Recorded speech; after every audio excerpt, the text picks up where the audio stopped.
Services तो ऐसी हैं, और वो ऑफिसर जो देश चला रहे हैं 50% से ज्यादा उस स्टेट से आते थे, ग्रेट स्टेट ऑफ बिहार। लेकिन उसकी हालत क्या है? आपकी भी डबल इंजन की सरकार कितने समय से वहां है?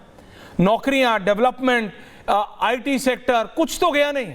बेसिक इंफ्रास्ट्रक्चर तो अभी भी कई गांव ऐसे हैं सुधांशु जी जहां कहने के लिए बिजली गई है 24 में से 24 मिनट आती है, ताकि आप टेक्निकली ना कह सकें कि बिजली नहीं है। बिजली है बट इट इज इनकॉन्सिक्वेंशियल, उससे कोई फर्क नहीं पड़ता। बिहार को अब बाकी राज्यों के बराबर तो लाएंगे। और ये सिर्फ आयरन ही है कि वो प्रदेश ब्यूरोक्रेसी में, डॉक्टर्स में, मैनेजमेंट कोर्ट इतना देता है, इंटेलेक्ट कम नहीं है, लेकिन उसके प्रदेश में कुछ नहीं होता, उसकी सरजमीन पर कुछ नहीं होता। देखिए, सतीश सिंह जी को इस ढंग का गैर जिम्मेदाराना बयान नहीं देना चाहिए। ये जंगल राज मजाक कैसा आप उड़ा रहे हैं? जंगल राज शब्द भाजपा ने नहीं कहा था, ये पटना हाई कोर्ट ने अपनी टिप्पणी में कहा था। भाई, राजनीतिक दल का व्यक्ति बोले समझ में आता है। इस ढंग से आप लोगों को आकर आप पत्रकार के रूप में ऐसे कहेंगे जैसे कोई राजनीतिक आरोप था, तो सर्वथा अनुचित है। और आप कहते हैं जंगल राज का नैरेटिव खत्म हो गया। क्या बात करते हैं साहब? डिस्ट्रिक्ट मजिस्ट्रेट की भीड़ ने हत्या की थी। सामूहिक नरसंहार जातीय आधार पर होते थे लालू जी के शासनकाल में। एक जाति के लोगों ने दूसरे गांव के जाति में जाके नरसंहार किया, उन्होंने उसका किया। आईएएस अधिकारी की पत्नी के साथ कंसिस्टेंट रेप होता था। इन सब पे हाई कोर्ट ने बोला था। आज ऐसे उसको हल्के ढंग से घुमाना, उन सारे लोगों की पीड़ा के ऊपर क्रूर मजाक करना है जो उस दौरे हुकूमत में हुई थी। दूसरी बात हम ये कहना चाहते हैं, ऐश्वर्य जी आपने कहा डबल इंजन की सरकार, तो ये भी याद करिए डबल इंजन की सरकार कब तक रही है, कितने दिन रही? 2014 तक तो एंटी गवर्नमेंट रही है सेंटर से।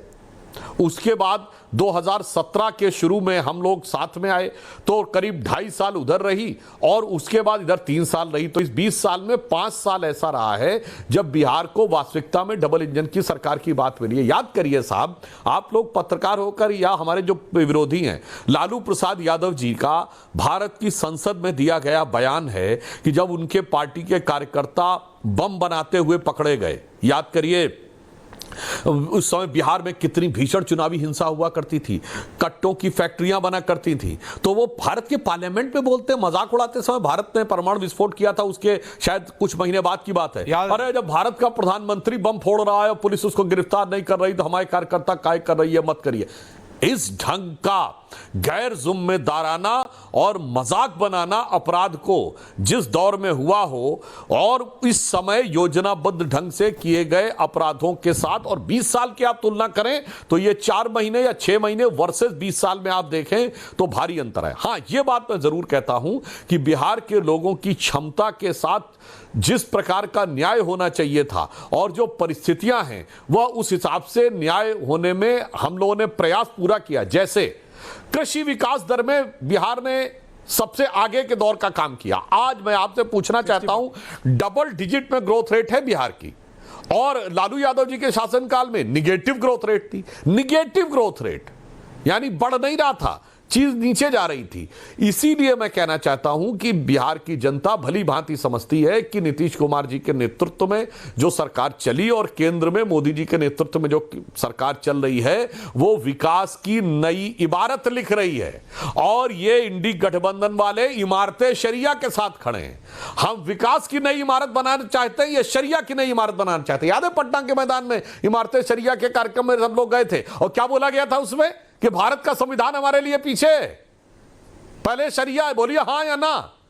और ये संविधान को जेब में रख के हाथ दिखाने वाले सारे लोग उनका समर्थन कर रहे थे। तो और फिर आप ये देखिए, एक तरफ कहा जा रहा बिहार से पलायन हो रहा है, और अररिया, पूर्णिया, किशनगंज इलाकों में लाखों की संख्या में लोग आए और रेजिडेंसी सर्टिफिकेट के लिए अप्लाई कर रहे हैं। वहां कौन से ऐसे रोजगार के अवसर उत्पन्न हो रहे हैं जिस कारण से लोग अचानक वहां आ रहे हैं?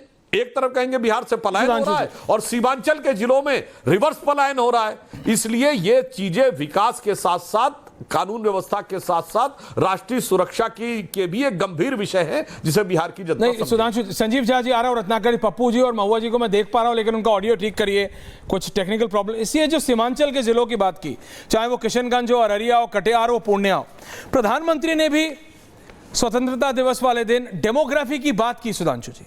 ये डेमोग्राफी चेंज हो रही है, ये डेमोग्राफी चेंज इस तरह से हो रही है कि मतलब किशनगंज में कहा जाता है 30%, 30.44%, अररिया में 30, कटिहार में 30, पूर्णिया में 28.66। ये जनसंख्या में वृद्धि हुई है 2001 से 11 के बीच में। और यहां पे डेवलपमेंट नेगेटिविटी है, डेवलपमेंट नेगेटिव है।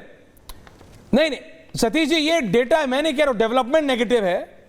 और यहां पे जो पॉपुलेशन इंक्रीज है बाकी सारे से ज्यादा, अगर किशनगंज में मैं देखूं 105%, अररिया में 102, कटिहार में 101.92, पूर्णिया में फिर 101। इसके बारे में मैं पहले भी बात कर चुका हूं, लेकिन सुधांशु जी ये डेमोग्राफिक चेंज जो है ये सिस्टमैटिक है। अगर अब इसमें बोलते हैं तो वो कहते हैं देखो आपकी सरकार 11 साल से है, बॉर्डर पार से कोई आ रहा है तो आपने कैसे आने दिया। अभी रत्नाकर जी बोलेंगे, पप्पू यादव जी भी जुड़ रहे, वो बोलेंगे। पिछली बार भी उन्होंने बोला था अरे भैया बॉर्डर पे आपके हैं, बॉर्डर पे तो देश में आपकी सरकार है, रोको। कटिहार के लोगों की क्या गलती है, किशनगंज के लोगों की क्या गलती है, पूर्णिया के लोगों की क्या गलती है? सुधांशु जी मैं इसका जवाब दे सकता हूं जी प्लीज। किसी की भी कोई गलती का तो विषय ही नहीं है। सीधे सीधे चुनाव आयोग ने कहा 2003 से पहले जिनका नाम मतदाता सूची में है, जिनके माता पिता का नाम मतदाता सूची में है, जिनके परिवार के किसी सदस्य का नाम मतदाता सूची में, उन्हें तो कुछ दिखाना नहीं है। अगर किसी का खुद का नाम, माता पिता का नाम, परिवार के किसी व्यक्ति का नाम 2003 से पहले मतदाता सूची में नहीं है और अब अचानक वो 35, खुद राहुल गांधी बोले ना 35, 40, 45 साल के लोग फर्स्ट टाइम वोटर बन रहे हैं, तो अगर 35, 40, 45 साल का व्यक्ति फर्स्ट टाइम वोटर बन रहा है और ना उसके खुद का नाम ना उसके परिवार के किसी व्यक्ति का नाम 2003 में है, तो किसी को लगता है कि ये किसी प्रकार का कोई संदेह नहीं। और जहां तक हमारी सरकार की बात है तो मैं 2 लाइन में फैक्ट बता देना चाहता हूं, झूठ का प्रोपेगेंडा नहीं करना चाहिए। यह समस्या कहां से आई है? 2006-07 में श्री प्रकाश जायसवाल बतौर गृह राज्य मंत्री यूपीए सरकार में बोल चुके हैं कि 2.5 से 3 करोड़ बांग्लादेशी आ चुके हैं। असम के राज्यपाल ने कहा था कि प्रतिदिन 5,000 लोग आते हैं 2006-07 में। कारण क्या था कि इंदिरा गांधी की सरकार ने एक IMDT एक्ट बना दिया था। उस एक्ट में जानते क्या प्रावधान था? अगर आपको शक हो कि आपका बगल वाला कोई बांग्लादेशी है या बाहरी है और आप शिकायत करें तो उसका दायित्व नहीं है कि वो साबित करे भारत का नागरिक है। आपका दायित्व है कि आप साबित करिए कि वो बांग्लादेश में कहां का नागरिक, अन्यथा आप पे कार्रवाई हो जाएगी। फिर उस IMDT एक्ट के खिलाफ हमारे नेता सर्बानंद सोनोवाल, जो वर्तमान में केंद्रीय मंत्री और पूर्व में असम के मुख्यमंत्री रहे, वो सुप्रीम कोर्ट गए। सुप्रीम कोर्ट ने 2006 में IMDT एक्ट को क्वेश करते हुए कहा कि यह बांग्लादेशी इंफिल्ट्रेशन भारत पे विदेशी आक्रमण के समान था। अब हमारी सरकार आने के बाद बांग्लादेश से लैंड बाउंड्री एग्रीमेंट हुआ, अब वहां पे फेंसिंग हो रही है, घुसपैठ पे बहुत नियंत्रण हो चुका है, मगर जो अंदर आके बैठ गए उनकी पहचान करने के लिए अब NRC करने की बात हुई तो याद करिए ये शाहीन बाग क्यों बनाया गया था?